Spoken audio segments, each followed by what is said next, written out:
Welcome to the Culinary Experience Collective. This is my new YouTube channel. You're probably wondering why I created this YouTube channel. I've worked in restaurants for 20 years. It's been my passion. I fell into it just for money. I grew a passion for it. I grew a passion for the art. I really do believe that when you walk into a restaurant, it should be immersive. The architecture, the design, everything about it should be a full experience, a package. The way I can put this into layman terms is medieval times. I'm not a fan of medieval times, but I did enjoy it when I was a kid. But the point is, when you walk into medieval times, you're being transported, right? All the characters, all the staff, you're in an arena. Everything is designed a certain way. Plates are all metal. It just transports you into another time. And obviously that's not what you're trying to do when you're going out to eat on a Thursday night, or you're going out on a dinner date on a Friday night, or you're going out with some friends on a Saturday night. But the point is that a restaurant can do that in a more subtle way. And I think that's amazing. I think there's an art to it. And I think what happens a lot is restaurants get started and they have an idea, and then they execute really well on that idea, but they fail on culture. And they all have the same idea for the culture, but unfortunately, the culture is very hard to still, and it's hard to keep, and it's hard to grow. But it's everything. It's so important. And a lot of restaurants fail on that. They have the idea and they have the desire, but there's so many moving parts. There's so many employees. There's so many different sides of a restaurant that they ultimately fail. And it sucks to see. It's sad to see. I've opened about 15 restaurants in my career, and I would say 90% of them all have the same fault after 3 to 6 months, where they open, they're excited, everyone's passionate, everyone wants a certain vision, and they all want to be part of this winning team, and they have this culture. It's a winning culture, and the culture is laid out perfectly, but then it's execution time, and they fail, and it sucks. It's hard to see. And it's disappointing. And I've worked in restaurants like that where I've opened them and gone through that whole process and watched the culture actually die. My whole objective here now is to find these restaurants that still have the culture and reward them, giving them good reviews and letting people know about them.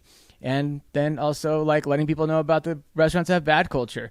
My personal opinion is you can have a restaurant that has okay food, but really good service, and you'll come back.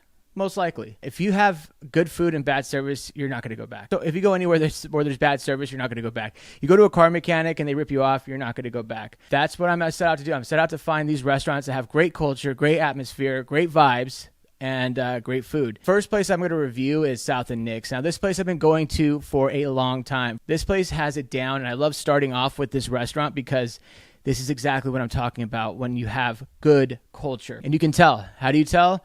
First of all, that place has been open for over 15 years. The restaurant still looks brand new. And that's because they keep it clean, obviously. They obviously renovate it often, and that's good culture. That's ownership and management that cares. People are looking out for the restaurant. Another thing is I've never had bad service there. I've never had a bad experience. I've never had an awkward interaction. I've dealt with booking tables. I've dealt with hostesses, managers, bartenders, servers. Every single person, every single time, hits out of the park. They carry themselves with a level of professionalism, under stress. They hit the marks every time. And it seems like everyone wants to work as a team. It seems like the food runners want to be there. Other servers want to help when you need help if your server's not available. You honestly feel like they want to help you, which is awesome. And that's just part of it. I mean, do you ever want to go into a restaurant feeling uncomfortable?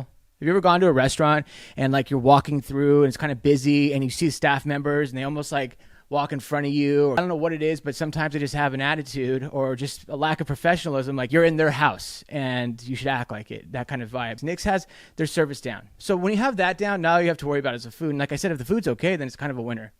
But in this situation, the food's amazing. And again, with the culture, now you have the back of the house culture. We dealt with the front of the house culture. Now we're going to talk about the back of the house culture, which is the kitchen. So the kitchen's spot on.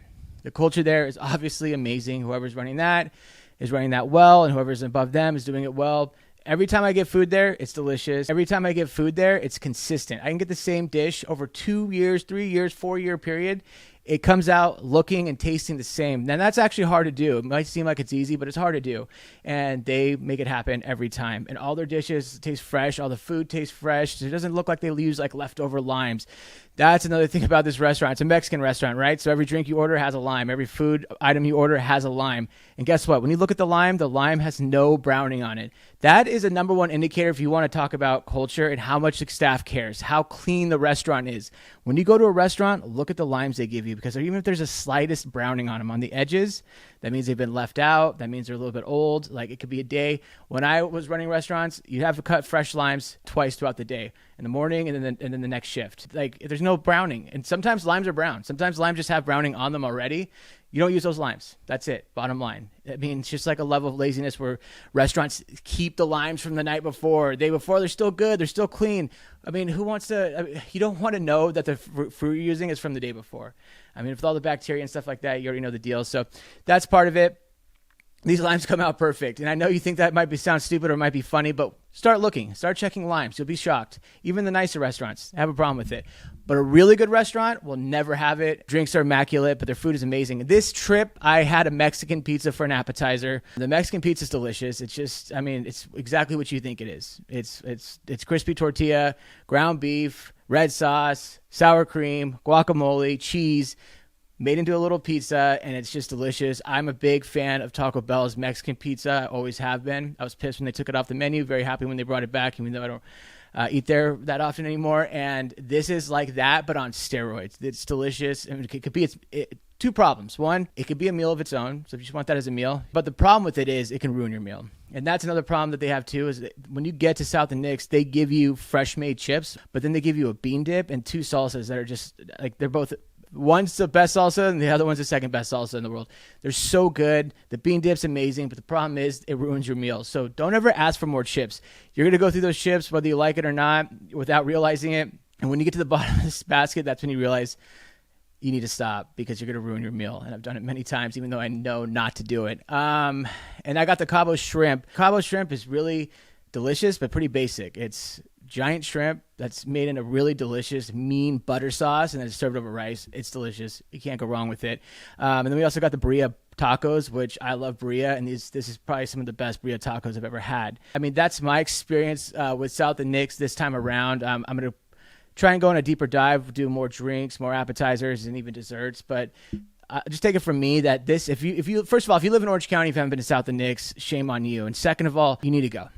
You need to go now, like today, tomorrow, maybe tomorrow.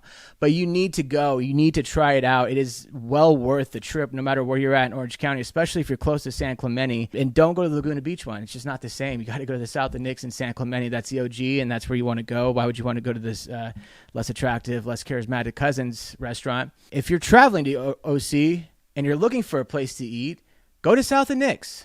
You're going to like it. Close to the water. It's in San Clemente, which is a super beachy city. It has a super beachy vibe, and it's right on Main Street in San Clemente, so it has that. It's just that cool beach vibe, old towny beach vibe. So I definitely recommend you go. I give it a 15 out of 15. The way I try and rate everything is I give 5 stars on service and culture, 5 stars on food, 5 stars on vibe and ambiance. For the food, it's 5 stars. I already told you that. I explained it pretty well. Everything's clean, fresh, consistent. For the service, again, I explained it. 5 stars. They're just knocking it out of the park every time. The culture's top-notch. You can tell. For the vibe and atmosphere, 5 stars. It's super subtle, and it's always clean, which I really just... You got to respect that. When you walk into that restaurant, you're not going to know. It's been there for over 15 years. And I guarantee the kitchen looks that way. That's my review. My name is Preston Lee, and I'm on a mission to find the best restaurants with the best culture and the best vibe that have the best immersive experience. And I want you to join it with me. I want you to help me find those best restaurants. So if you have recommendations for me, please leave them in the comments. I would love to see them. And that's all I got.